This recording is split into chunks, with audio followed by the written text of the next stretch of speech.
What's up, guys? It's Solo back with another video, and today I'm going to be showing you guys how to make the best big man build, the best center build in NBA 2K23. After spending hours in the builder today looking at different heights, different attributes, looking at all the different badges, I have finally decided what the best center build in NBA 2K23 is. And the good news is this build is going to work on any court. Ones, twos, threes, even if you want to play rec or pro-am, this build is going to be valid. If you guys are looking for any other builds like guard builds or even jump shots or dribble moves, whatever it is, check my channel. I probably have a video on it. And also make sure to subscribe. We're on the road to 700,000 subscribers. Press the red subscribe button and turn my post notifications so you guys don't miss a streamer upload. I'm going to be banging out a lot of videos here to start 2K23, so you are not going to want to miss them. I did post my first video on my IRL channel. It's called The Offensive Petition Prank. The channel is called Life of Solo. Make sure to check it out. The link will be at the top of the description. And before we hop into the My Player Builder, make sure to drop a like in this video. Let's aim for 10,000 likes in this video. But without further ado, let's hop into it.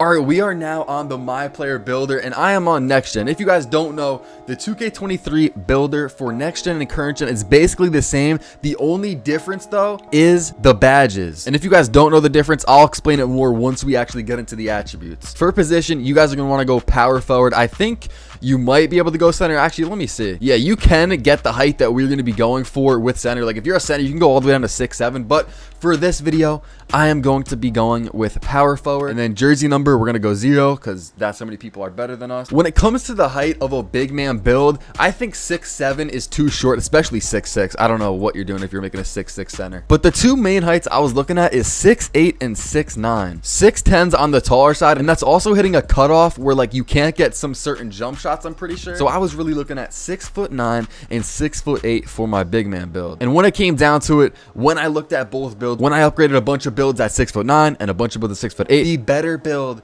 turned out to be 6'8". It is going to be a little bit shorter, but trust me, when it comes to the badge count, the overall attributes, and just how the build looks in the end, trust me, you're going to want to go 6'8". And also, something I feel like I should mention is people always love to complain, like, if you really care and you want to put the position as center, then you can do that. Like, look at this. If you need to make it center, then screw up, make it center. But bro, it's the same thing. Power forward, center, it's the same thing. You call it a center build, big man build, whatever. I already know people are going to complain about that. Now, when it comes to the weight, a lot of my guard builds that I made, you just want to go max weight. But I was thinking, do I really want my speed that low? And also, if I max my wingspan out to a 7'6", which is what we are going to do, you can literally, I think, go minimum weight and still have a 99 defensive rebound. Like, if we bring our wingspan down, look, it's a 93. But luckily for us, we're going to go max wingspan. So I was thinking, we don't need to go max weight because we still want some decent speed, but we're not going to go all the way up. The main thing I'm looking at here is strength. You guys see we have an 88 strength at 235 pounds. If we go to 236, we're going to get an 89, and that is going to give us gold bully badge for finishing, which is going to be crucial. So go 236. Like I said, when I was labbing in this builder and trying to figure out what the best center build is, I literally looked at every single attribute and every single badge unlock. Trust me, guys, I am going to be going with 236 pounds as that is the weight that I found to be the best. Now for the body shape, I don't really think this matters. It's up to you guys. How do you want your player to look? I'm going to go with define. Now for the attributes of our big man build. This is the most crucial part of the video, obviously, because I mean, what other part would be more important? Like the takeover? No, that's not more important. But anyways, we're going to be starting off with driving dunk, and we are going to get contact dunks. The minimum is 84, but we're going to go to 85, which is going to allow us to get posterizer on silver in tier 3. As you guys see down there on the bottom, it says 6 badge points on silver. You need an 85 driving dunk to get posterizer on silver. So that is exactly what we are going to do. And as I was saying in the intro, the only difference between next gen and current gen is the badge tiers. Current gen does not have these badge tiers. So if you don't understand how these work, put 10 badges in tier 1 or tier 2 to unlock any in tier 3. So basically, the game 2K, they put all the best badges in tier 3, and they said before you can even get a tier 3 badge, you got to spend 10 badge points in tier 1 and tier 2. It's kind of different than past 2Ks. We've never seen a 2K like this, but it does help balance the badges out. But on current gen, there are no badge tiers, so you can just put bully on right when you get your first badge. So honestly, the current gen builds are probably going to be better, and they're just easier when it comes to badges. All right, so now we got our driving dunk up to an 85. We're going to want to put our vertical to a 75 because that is going to allow us to get all of the contact dunk animations. Well, I shouldn't say all of them because you need a 92 driving dunk to get like the elite contact dunks, but a contact dunk's a contact dunk. We're going to unlock pro contact dunks. And also, I tried 92 driving dunk. Don't worry, like like that build does not look as good as this one. Trust me, I tried getting as much dribbling in this build as I could, as much defense. Like, trust me, I think I went with the most balanced center build. We're going to want to max out our speed, max out our excel, and then max out our strength, because like I said, we want 89 strength. Look up in the finishing badge category, look at tier 3, and you guys see at 88 strength, we have silver bully. 89, that goes to gold. And then we're going to bring up our stamina to an 85. I think that is perfect. You know, we do not need a 98 stamina, and so we'll just go with an 85. Next up, and I don't like doing this on a lot of builds, if you're going to upgrade an attribute to 99, there's got to be a very solid reason to do it. But we're going to max our defensive rebound up to a 99 to get Hall of Fame rebound chaser, as you guys see right here in tier 3. So again, you got to spend 10 badge points in tier 1 and tier 2 first. But this build is going to get 30 defensive badges. So eventually you will easily be able to get Rebound Chaser on Hall of Fame, which costs 8 badge points. But it's definitely worth it. Our offensive rebound does not have to go as high as our defense, but I will put it up to an 87, so it is still pretty high. Next up, our block. This one, we're looking at certain badges. So we're going to go to an 88 because that is going to give us Hall of Fame chase down artist. You guys see it here in tier 2. You guys see in the bottom right, you need an 88 block to get Hall of Fame chase down. It's going to cost you 6 badge points. You can go higher, but then your build is just not as good when it comes to some other categories. So we're going to keep it down at an 88 block just to get that Hall of Fame chase down. When it comes to steal, we're doing the same thing. We are not going max steal. We're going 85 steal, because look in tier 2. You guys see that badge? It is called glove. It's right next to chase down. I think it's going to be a pretty good badge this year. If we're 84, we only have it on bronze, but 85 allows us to get silver glove. Now for perimeter defense, same thing. We're going to get an 86 perimeter defense, and that is going to allow us to get clamps on silver. That's the main one, but also we get challenger on gold at 86 perimeter defense. And look, I'm going to go from 85. You guys see a bunch of the badges just changed, especially in tier 1. There's a bunch of gold badges,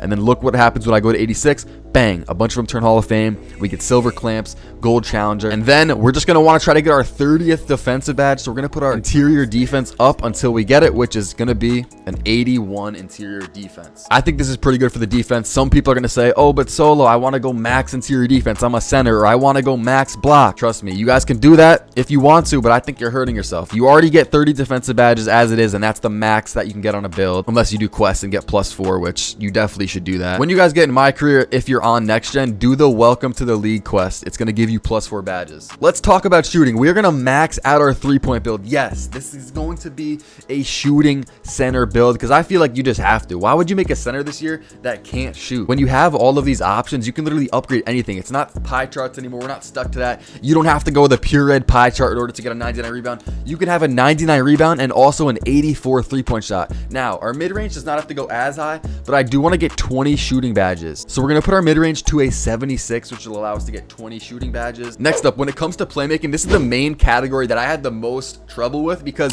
I wanted to get speed with ball. I really did. And you guys can force it in your build if you want. But for this build that we have here with contact dunks, a pretty high 3-point shot, an insane defensive setup with the badges and the attributes, and a pretty good, you know, speed, strength, and all that type of stuff, I really was not able to get that high of a speed with ball. So I decided I'm just not going to go with it. I did talk to my friend Vortex, who is a center, and he's been playing center the last couple days. He said speed with ball is not that important, even though I kind of disagree. I think it could be kind of fire if you have speed with ball upgraded. But, you know, that's more for like a playmaking center type of build. This one is more of an all-around popper type center build that is versatile and can work on any court. Hope you guys know what I mean. But we are going to go to a 70 pass accuracy. This is an underrated stat this year. This is basically bullet passer. So if you want to throw passes fast at all, you have to upgrade pass accuracy. And a lot of centers especially are not going to care about pass accuracy, and that's a big problem in my opinion. I'm going to put it up to a 70, so we're not throwing just absolutely slow passes. So as you guys see on the right side of the screen, we are at a 96 overall. We're very close to maxing this out.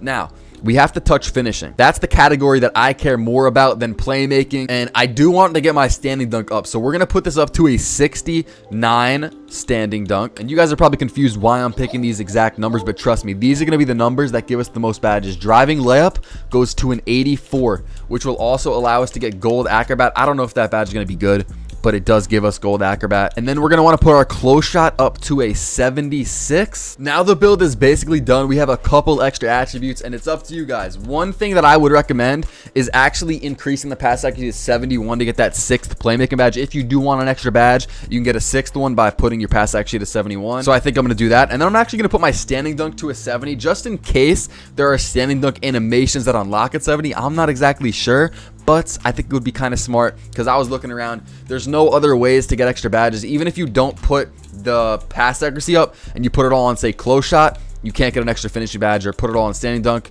There's no way to do it. So I think I'm going to put 1 on standing dunk to get a 70 standing dunk, and then put our pass accuracy up 1. And then we have a couple remaining. You guys can choose. Do you want to put it on stamina, get an 86 stamina, or do you want to put it on free throw? And screw it. I'm going to put it on free throw in case I play Wrecker Prime with this build. So this is what the build looks like when it's done. We get 18 finishing badges. And like I said, guys, I did the exact math needed. In order to hit a bunch of these badge cutoffs, we get gold bully on this badge, silver posterizer. And I know, guys, on next gen it is very tough to unlock tier 3 badges, and they cost a lot. Like gold bully is 7 badges. Once we get going in the year, you guys will be able to get core badges on your build once you complete challenges for different badges. And a core badge does not cost any badge points, so you'll be able to put on a couple of these tier 3 badges. And if you guys are on current gen, 18 finishing badges is more than enough. You can get bully, posterizer, limitless takeoff, and slithery all in the same build. Next gen, you won't be able to do that pretty much on any build just because how the badge tiers are set up. This is what we got: 18 finishing, 20 shooting, 6 playmaking, and 30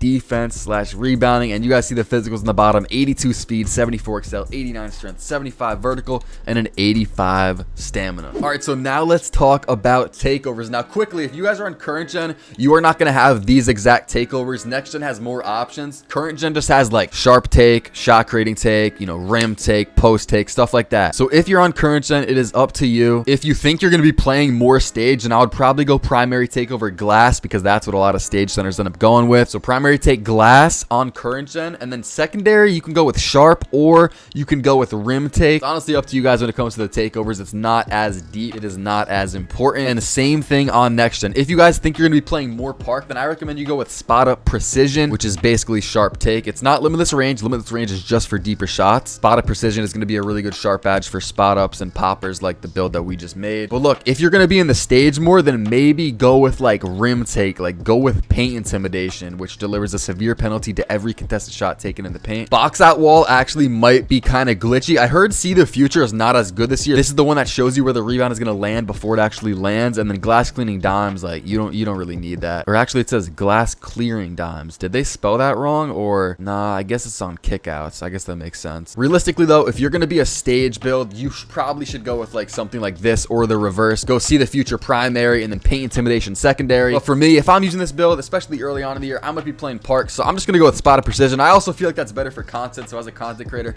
I'm going to go with that. Also, if you're newer to 2K, you're just not as good, go with sharp take, because you're probably going to need a little help anyways with shooting. And then call me crazy, but for the secondary takeover, I'm going to go with paint intimidation. I think that's going to be pretty good. If you get team takeover, bro, no one is scoring on you in the paint. So this is what I'm going to go with. And now it is time to see what our build is called. My player build complete. Yes. We got the shades first. Dave Dubusher, Al Horford, and Evan Mobley. What do you guys think of that? I don't know.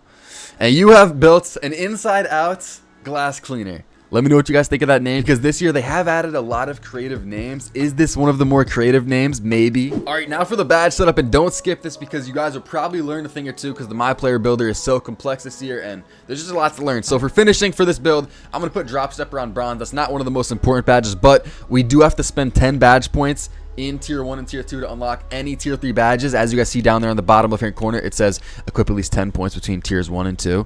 2 badges have been equipped so far. We got Rise Up and we got Drop Stepper, and then I'm gonna go Fearless Finisher, which is definitely one of the best badges in tier 1 and 2. We're gonna put that on bronze, and then we're gonna put Fast Twitch also on silver, which gives us 8 badges remaining, and we are gonna put Posterizer to silver. And you guys are probably thinking, oh damn, that's it, like no more tier 3 badges, because you know Limitless Takeoff costs 5 badge points to get it on bronze. That's not true. If you guys look on the right side of the screen, you guys see equipped core badges. A lot of people comment, they're like, Solo, you forgot to equip your core badges, bro. That's a free badge. You messed up your build. No, that's not how it works, and I'm sure a lot of you guys know that. The way that it works is, let's say I have Posterizer on, right? I finally got it. I have enough badges. I have Posterizer on my build. There is going to be a challenge for each build. So let's say for Posterizer, I don't know what it is, but let's say it is get 50 posterizer dunks with that badge. Once you complete that, you can put posterizer in your core badges and it does not cost any badge points. So you'll have that over there and that'll free up 6 badge points, and then you can put on like limitless takeoff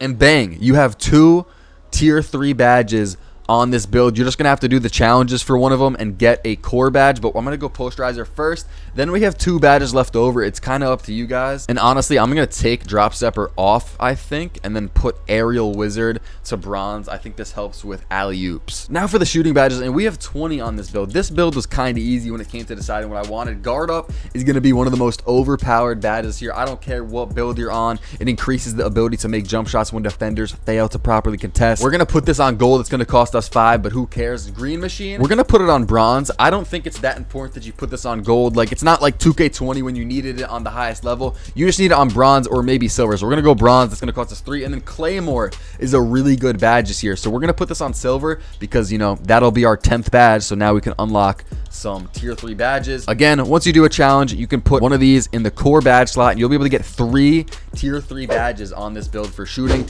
I'm going to go with limitless range first on bronze. That's going to cost us 5. And then I would say catch and shoot also on bronze as a popper build. Catch and shoot's kind of crucial. You know, you're not going to be doing a lot of dribbling, like off the dribble shots. It's more catch and shoots. And then of course, once you guys finish the core badge challenges for one of these badges, you'll core it. And then I would probably put on Deadeye onto bronze. Then for the playmaking, we're not really a playmaking build. I did give us pass accuracy, which definitely gave us a couple badges here. We got 6. So I went with silver floor general, bronze diamond. You're just going to kind of be helping out your teammate, I guess, with these playmaking badges because there's not really a lot of options. Then I put bailout on bronze. Now you guys can get ankle breaker on bronze. I don't know if that's going to be overpowered. We don't have ball hand on this build, so I really doubt it. And then mismatch expert was also a pretty enticing one, but in the past, how this badge worked is the defender guarding you had to be 5 inches taller than you for it to even activate. So for us, that would need a 7'1" tall defender on us, and I just don't think there's a lot of 7'1" plus defenders, so I did not put that badge on. But if that's not true this year and it's just actually any defender that's taller, then mismatch expert, I would probably put that on and like take off dimer, I guess, and we could go mismatch expert. Now for the main badge category that I'm sure you guys were waiting for, we have 30 defense / rebounding badges, and there's actually a lot of solid badges in tier 1 and 2 for defense, especially for centers. Like brick wall, we're putting that on gold. We're gonna get 3 badge points for that. Box out beast, I think this is probably gonna be a pretty good badge. We'll put that on Hall of Fame, and then we're gonna come down here into tier 2, and I'm actually gonna put interceptor, glove, and chase down all on bronze because I think those badges are going to be important. That's going to give us 14 badges remaining. We're going to go rebound chaser Hall of Fame, which costs us 8 badge points. That is crazy. And then out of these other badges, I think anchor is probably the best one. We'll go anchor on silver, which is going to cost us 6. This increases a player's ability to block shots and protect the rim at a high level. Of course, once you guys do the challenges for one of these badges, you'll be able to get another tier 3. So you can go with challenger or even clamps once you guys finish that badge challenge and put it into the core badges. That is going to be it for this build tutorial, guys. If you guys need a jump shot, I did just drop a jump shot video, so make sure to check that out. Like I said, I have a lot of videos dropping soon. I appreciate all the recent support. If you guys enjoyed this video or it helped you out at all, make sure to drop a like, subscribe. I'm like, baby, you know who I am. Yeah, they don't think that I meant it. They didn't know who I was. I had to make sure they know who I am. I was a youngin' to come up with a whole lot of hits before I was even a man. Always been the hardest artist in every room. They just don't know where I stand.